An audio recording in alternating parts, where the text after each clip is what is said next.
Hi guys, this is Robin with Weight Loss Apocalypse. I'm sharing with you today a clip from a session I did this morning.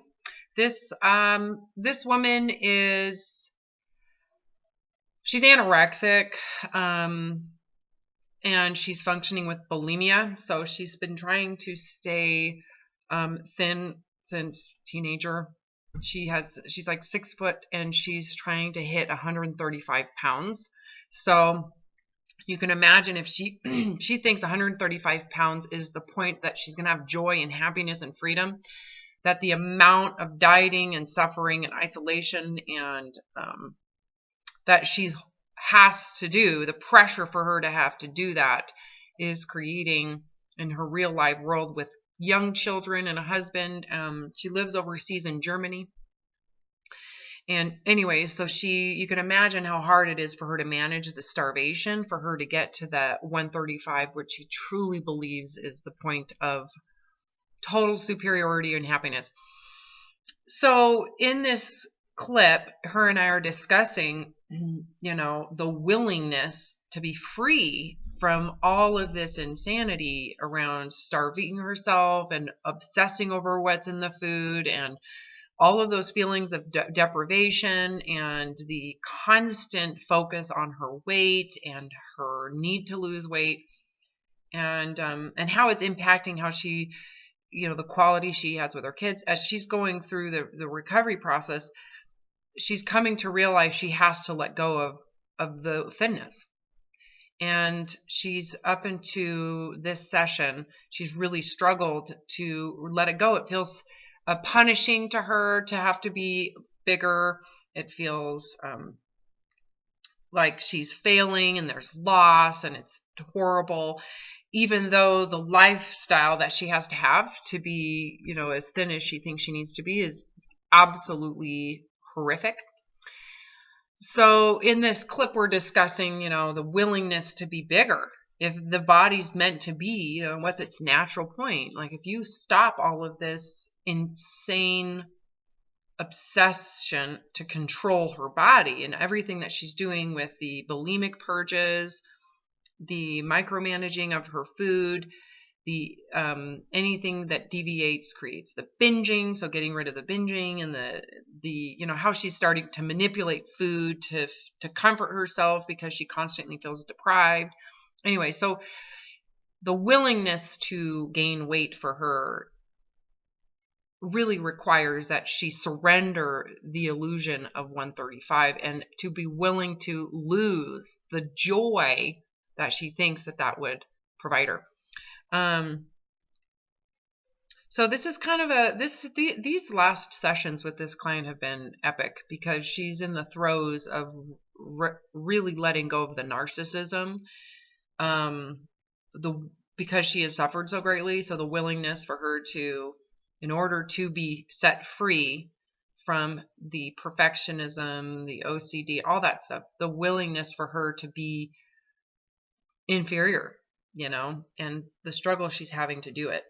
So enjoy this session. If you would like to watch the entire session, you're going to need to join the Weight Loss Apocalypse Patreon account. There's a link below. It's $5 a month minimum. Some people donate more. The donation of the Patreon account goes to helping me pay for editing for my next 2 books. If you would like to work with me, if you are suffering and you are finding that you are having a hard time getting out, you can work with me. There is a link to my website below as well. You're going to need to fill in the information request form. I will get back to you as soon as possible. And all right, enjoy. And you just do it.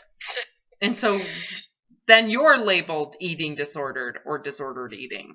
But you're just doing to a perfection what you're being told to do. And your animal byproduct of that is these impulses to consume. The desire to, which is conflicting with your diseased eating disorder system, right? Yeah. And so you're told you suck, not the system. Oh, yeah, totally. Because in your mind, you positioned being thinner as unquestionably, it's doctrine of God. Thinner is better. Yep. Don't ever question Yep. it. Right? Yep. Don't look there, because that could never be the problem. And so your back is turned towards the desire to be thinner. Your back is turned to it. That's just, and you end up defending it.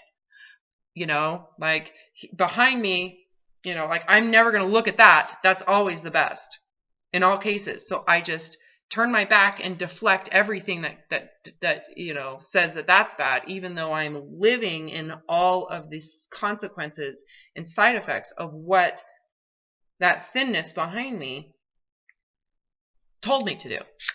I was told to do this by that system. I was told to remove sugar, carbs, dairy, starches. I was told to micromanage my macros. I was told to do CrossFit every day. I was told to do it as hard as I could. You know, and the more you need thinness, this is the other thing I think is really important to understand. The more you want and need thinness, it does not matter how big your body is. Now, granted, when people get really big, 300, 400 pounds, the wanting is as much as the anorexic, right? Yeah. The more you want to lose weight, whether it's fictitious anorexia in your thin supremacy, or it is because you have wanted to be thinner so much that you've exacerbated your food consumption to the point where you're 300, 400 pounds.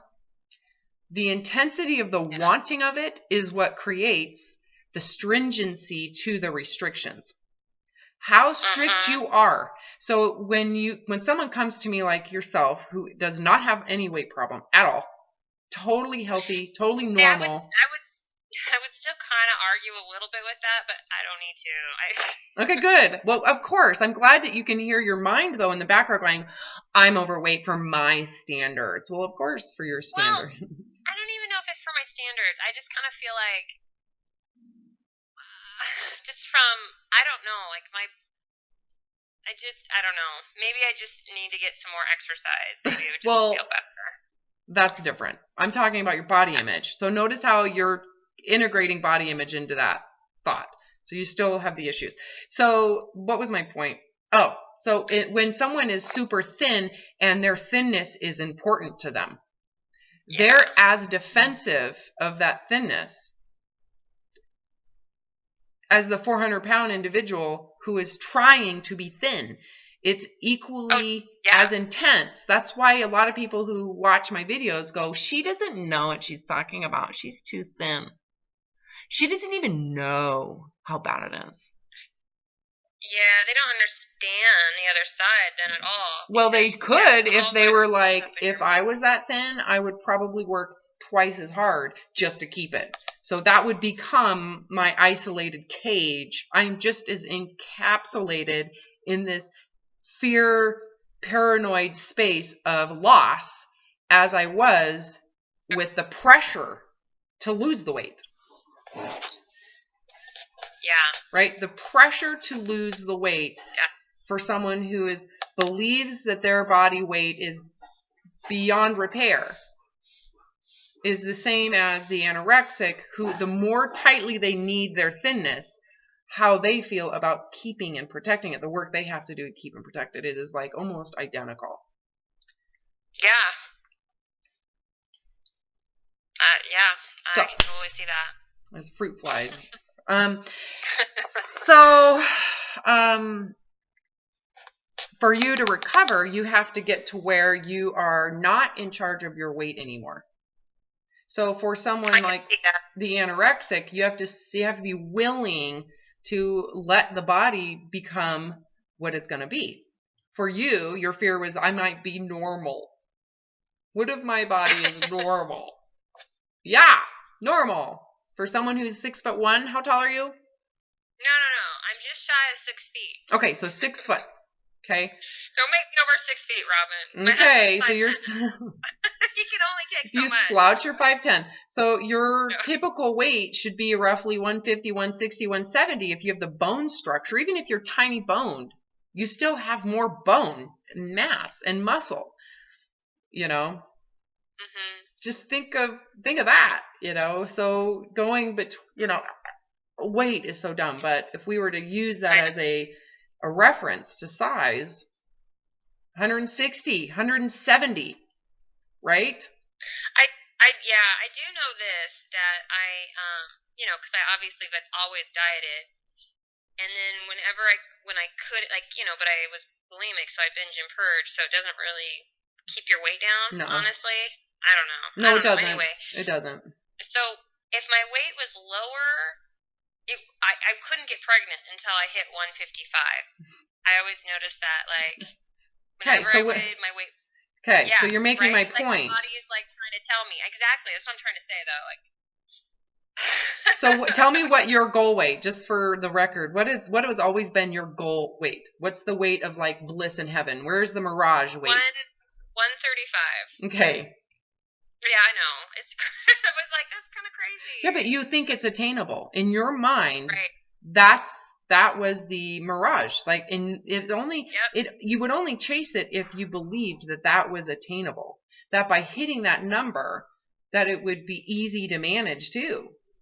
Right? If you were told, hey, you could get to 135, but you will never, ever be able to go out. You have to keep yourself away from food at all times. Yeah. You're not allowed to have a drink. You can't have alcohol. You can't exercise, because exercise might build muscle. And for you to get to 135, you kind of have to have an emaciated look. Yeah. Right? I mean, imagine if you were rational in that moment around for you to hit that number, what it's going to take. You're going to be super tired. You're going to always feel lethargic.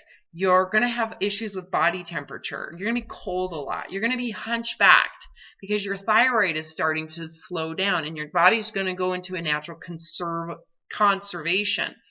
So you end up looking sick. I've seen some pictures, there's been different times where I've gotten near there, and at the time I was like, oh yay, I'm getting near my goal weight. Of course I was really tired and this and that, but I'm proving myself and I'm winning. Yes. That's the illusion. Yeah, I finally feel good about myself. I can finally let myself feel good about myself and live my life. I put everything on hold until then. Oh yeah, and then you realize that in order for you to stay there, you have to be put on hold forever just to keep it. And you're more likely to have. You can't be on hold because your body starts to have chronic problems over time. So anyway, so that's the fantasy. Yeah. So for you to be able to say, what's my real body? What is it if it actually goes to its natural point of optimism? Physiological optimism, not narcissistic optimism, right? Not the fantasy of superiority in my thin supremacy optimism. That's the religion. That's the church, right? Your religious ideology optimism is out of this crazy world, right? Right. You've been taught that it's real and that it's reachable and you should get there. So the reality of your body could be 170, natural, where it doesn't take obsessive compulsiveness. You don't have to manage. You just eat to hunger. You can eat what you can participate in reality. You could go on vacation and your body isn't going to have huge swings. It'll just be naturally kind of managed around 170-ish. Right? Maybe. What's your weight right now? I don't know. What's your guess? I'm going to say over 160. Because my guess before we started would have been under 155, but above 150, and I'm bigger now. If it was 165, I wouldn't be surprised. But I'm not getting on the scale right now. Well, you tell me, does it matter? Should it matter? No, just I want you to go into internalize what I'm saying. Don't keep it outside of yourself. Okay. You just wasted your money by going, should I?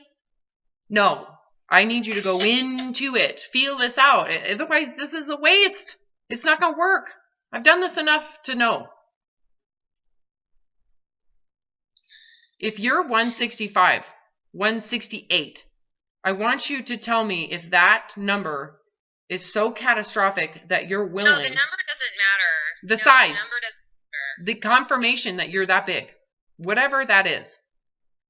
Go into that feeling. I want you to actually internalize what I'm saying right now. I think that... Feel it. Okay. If you on the weigh scale, yourself and it says and I look 172, down, go to 172. I'm going to guide you right now and you're going to do it. God damn it, you're going to do it. Don't just hear it. Come on, No, Jesse, yeah, okay. okay. No, All right. if you weigh yourself and you're 172, are you really willing to go back into suffering? No. I definitely don't want that. I'm definitely done with bulimia in my life. Okay. No. So what are you going to do about it? So is there anything you're going to do about it? Honestly, I think that what I would do... Okay, so the easy answer would be for me to say, no, I'm not going to do anything about it. But I think that would be a lie. Well, what would happen if you didn't do anything about it?